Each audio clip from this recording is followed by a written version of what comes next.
The classic Mario Tennis way is not... Let me get back in my little pocket of non-aliasing. There we are. Okay. The classic way is to where you don't have that automatic thing, right? So if you want to play that way, what you do is you tilt it down. I'm going to be tilting it down a little bit. Here we go. Now you can still see that it activated into this top-down viewing. This is, I can move around now. I mean, I could move around here too. If I move around, I still move around. See, it's fantastic. But if you go like this, you do not move towards the ball. You also can activate 3D. Here I'm going to be turning on 3D. You can kind of see how the screen went a little different. You can actually kind of see the two modes that are activated, that are being sent out. Now if I tilt it back up, 3D mode is deactivated and it turns off. Gyroscope is back on now. You can see it.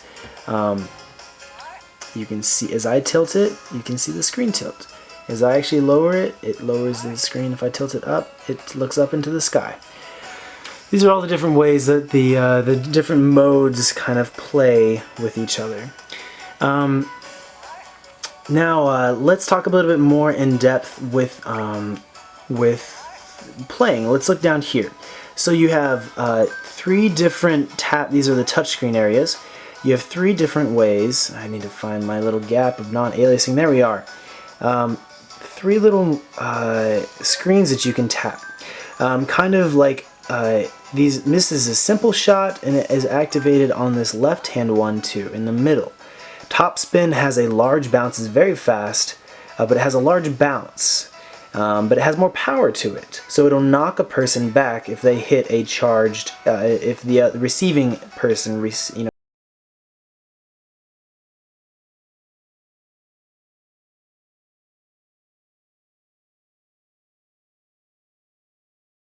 sneak it by somebody. That's the one to go for. Slice is a wide shot. It'll go wide around and then come back in. A slice can go either way, and it's based on how this person's racket is faced when the ball is incoming. It's actually kind of their shoulders. Mario is faced to the left to the right now, and if Daisy, I think we're playing Daisy, right? Looks like Daisy. She's yellow. Peach is, I think, pink.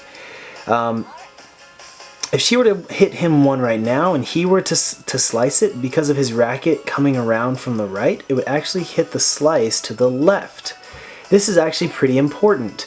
If you're on the right hand sidelines over here and the person's kind of in the middle, if you want to knock it just straight down the sidelines, if you slice to the left, it actually hits it right to them, It just knocks it right into their way, and then they can actually smash it back down to this left hand side, and you are a little in deep trouble. But if you slice it to the right, it completely misses them, and they're going to have a very difficult time catching that back end. Alternately, you could just do a flat shot and knock it, or a top spin shot, either one of those, and just knock it right down. But anyways, the slice is very important if you play with Boo or Little Bowser, Bowser Jr. He has a very good set of slices also, or Luma, if you can unlock Luma.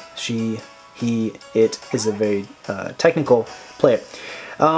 Slices. So drop. Now those are your serving shots. You can a simple shot actually just activates whatever is the best shot for you at that moment. I rarely ever use simple shot, but of course on these other ones who are trying to be more user friendly, maybe mom or family friendly, youngster friendly. Actually, I think the youngsters out there are probably more adept at the more complicated stuff. Maybe mom friendly, maybe, adults, people who aren't used to video games, who knows, casual gamers, whatever. They have it more simplified. Simple shot will activate one of these three right here, and it'll choose the best one for you. Simple shot will also activate lob or drop shot if you're in their chance shot areas. Those are little things that pop up on the ground, glowing circle, and is a certain color to correlate with it. Simple shot will just activate to whatever that is. Simple shot will also just be a normal plain white shot. It has no color, it's just a white shot. That happens sometimes also if there's not a specifically beneficial shot. So a lob shot, here we go, top left. A lob shot is it bounces very, very high. It has both advantage and disadvantage to that. It gives the person more time to get to it. Let's say Daisy's in the back right corner and then I hit a lob shot to the left corner.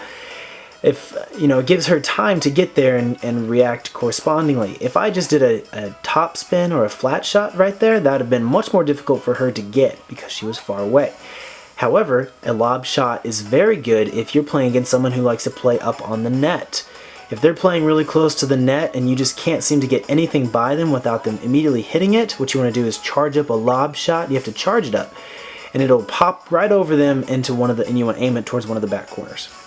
If you don't charge it up, it'll just be a little bit of a high shot and it'll go still right to them. You're not going to be benefiting yourself. A drop shot is it just pops right over the net and then dies, and it puts a little bit backspin on it, so it just kills it immediately. That's very useful for someone who is either slow, like Bowser or Dry Bowser. He's another unlockable character, and they're hanging out at the back, and he has a strong power. He has a lot of power. So you can just hang back there and keep driving the other person back. If I was playing against Bowser, he'd keep knocking me back with his top spin shots.